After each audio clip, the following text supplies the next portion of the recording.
Rencana pemutihan di wilayah Aceh terhadap kendaraan bermotor itu dimulai tanggal 16 Maret ya, sampai dengan tanggal 15 Juni 2020. Kami harapkan masyarakat Aceh bisa memanfaatkan kemudahan dalam pemutihan ini ya, untuk balik nama kendaraan bermotornya, atau juga ya kendaraan bermotor yang kemarin tidak pernah bayar pajak selama 3 tahun lebih, ini bisa dibuktikan dengan hanya membayar pokoknya saja, tidak membayar denda.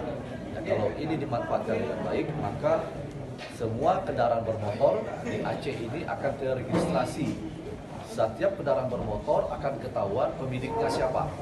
Nah, ini tolong dimanfaatkan ya momen 3 bulan ini. Apabila setelah 3 bulan ini, maka pajak kendaraan bermotor akan kembali normal seperti biasa. Pak Diki, layanan harapan Pak Diki terhadap pelayanan di pos-pos pelayanan Samsat para petugas. Ya, kita harapkan seluruh Samsat yang ada di Provinsi Aceh ini bisa melayani masyarakat secara maksimal. Sistem sudah jalan, ya sudah online.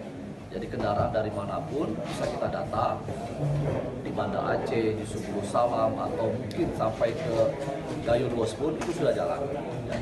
Masyarakat tinggal datang saja ke Samsat, yang laporkan kepada masyarakat, saya 3 tahun tidak bayar pajak. Ya, nanti akan diregistrasi, kemudian dendanya itu akan tidak diberikan kepada masyarakat. Masyarakat